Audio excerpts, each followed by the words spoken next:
What's up, YouTube? Welcome back to Celios Network. Today we're talking about Burnout in the Pokemon TCG Players Cup 2 events. If you're not playing in the events, this could still pertain to you for playing card games in general. But the Players Cup 2 events, I'm happy with the changes they made from Players Cup 1 qualification, since Players Cup 1 qualification was a joke. Players Cup 2 qualification, everybody gets 50 tickets, and you see how you can do in 8-person best of 1 single elimination tournaments. Getting first gets 5 points, getting second gets 3 points, getting top 4 gets 1 point. This is definitely better. It's not perfect, but it's better, and it's all played in standard format.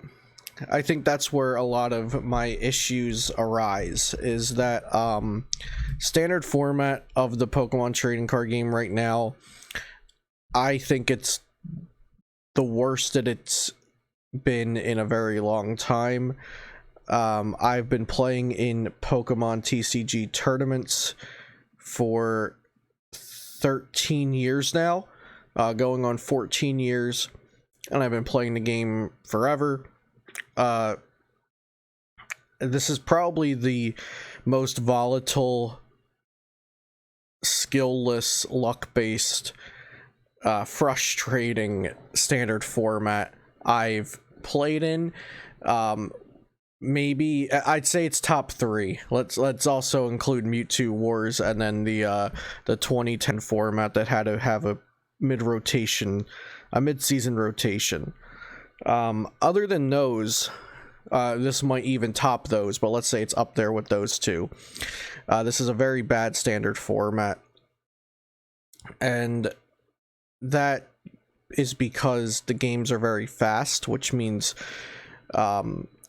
missing one card or getting unlucky with one thing or having like a slightly less optimal start than your opponent did, it matters so much more, because if the game was going to last 10 to 12 turns and you missed something, then you could probably make up for it 3 turns later when your opponent misses something. But sometimes in these games you don't even get a 3 turns later if you're in the first or second turn. Some of that comes from ADP having an attack that makes all of your opponent's Pokemon worth 1 more prize card, which essentially breaks a function of the game, and it just comes from these Pokemon that are worth 3 prizes in general.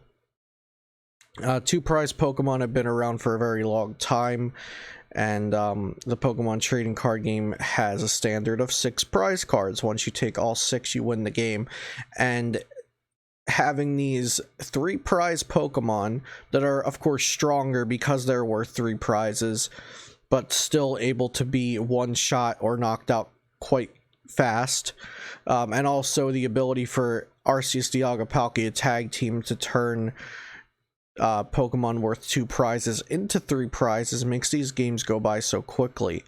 ADP Zacian has become the general safe play amongst the opinions of players of all skill levels, because Arceus Dialga-Palkia Zacian can essentially win any game it's faced with, any matchup it's faced with, as long as it gets like average to above average luck.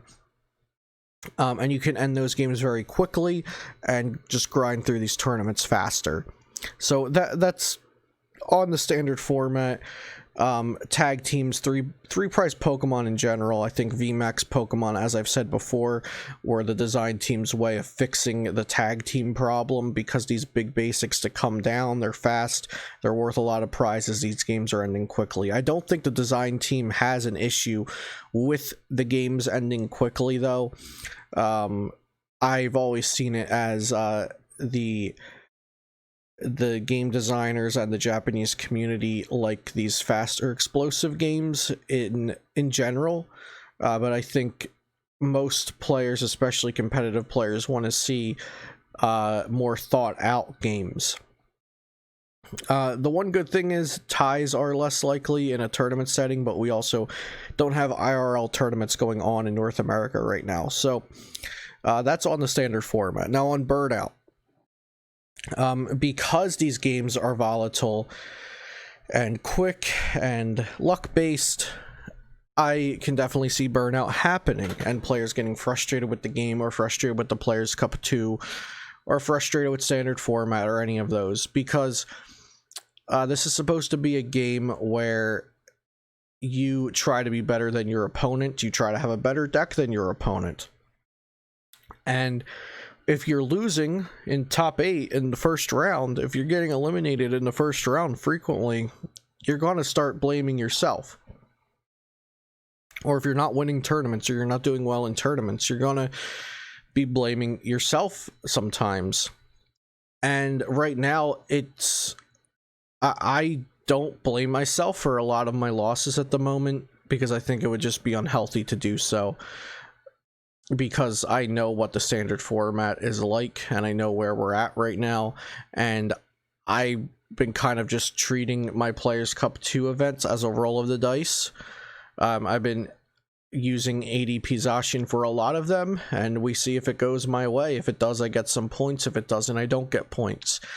And I'm trying to keep myself removed from blaming myself or putting it on myself to win these games. Of course, I'm sequencing as optimally as I can, and if I sequence less optimally, then my opponent deserves it. If they sequence less optimally, I feel like I deserve it. But even when I play the best I can, I'll still be losing some games, because it is a card game with variance involved. That's something you cannot forget. All card games have variance involved, but there's just an accelerated amount of variance, or the variance has more weight given to it right now due to how quick the games are.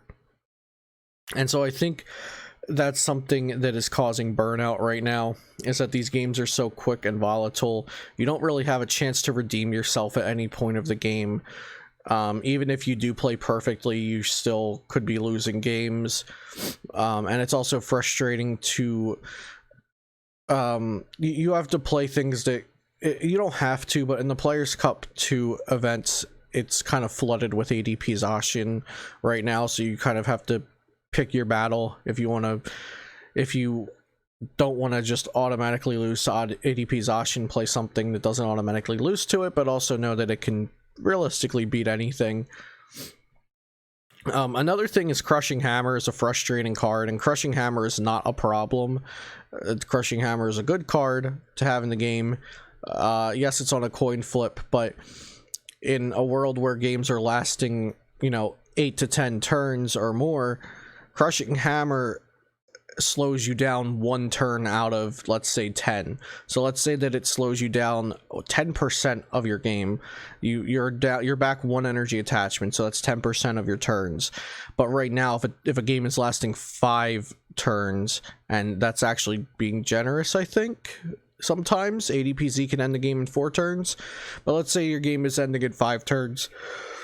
A Crushing Hammer is worth 20% of your turns. A Crushing Hammer heads from your opponent, so that variance is being held with more weight right now. So variance being escalated like that is very frustrating, and you can't control for that kind of variance. Of course, there comes the thing that Crushing Hammer's healthy because it directly gives Eternatus an issue, and Eternatus would not have a check if there were not energy denial options in the game. So that makes Eternatus players say, well, do I run Turbo Patch or Energy Switch, or do I just switch my deck? And those are fair thoughts to have if you're worried about Crushing Hammer. But Crushing Hammer just generally is much more frustrating than it should be, or than it ever has been, in my opinion, because it's worth more of your turns. It's holding more weight when your opponent hits that heads, whereas in a format where the game's lasting 8+ turns, it's like taking up less than half of your energy attachments as it is now. If we're saying that 1 turn out of 5 turns is 20% of your game, but 1 turn out of 10 turns is 10% of your game, and right now Crushing Hammer is essentially setting you back an entire turn if you don't play energy acceleration in your decks, and that's why I think it's frustrating. So My advice for Burnout right now in Players Cup 2 is take the blame off of yourself and have fun. I see a lot of people playing all 50 of their key events. You're using all 50 of your keys in the first week. That was a relief for some players to do. Some players just have that itch to play a competitive setting, which is why we need ranked ladder in the game so badly, and that's what's holding PTCGO back. But some players just had the itch to play, so they played all 50. But that doesn't mean you need to play all 50. You know, I've been setting. I don't think I've played a Players Cup 2 event for 3 days because there's no rush to play it right now. You don't want to leave it up to the last couple days because then you might run out of other people playing and you won't get all of your tournaments in. But we still have 20 days to play all these events, so I haven't been rushing. I've been taking my time. There may be advantages or disadvantages to playing early or late, depending on more good players, less good players, new decks coming out, Champions Path becoming legal.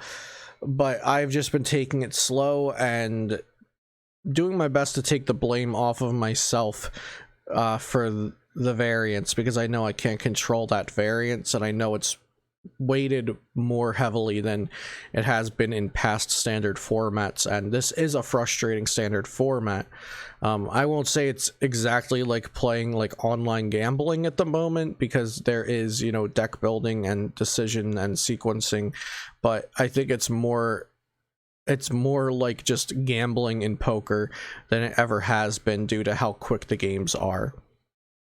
So I wanted to share a bit of my opinions on the Burnout for Players Cup 2 and how I've been handling it. So of course, continue the discussion down in the comments below, and if you want to continue talking about this, check out my stream at twitch.tv/Celios Network. Be sure to subscribe to this channel for daily Pokemon TCG content. Leave a like if you enjoyed this video, and also check out PotownStore.com, my lovely sponsor and the best place for you to get PTCGO codes. Use code Celio for 5% off. Have a great day, and I'll see you next time here on Celios Network.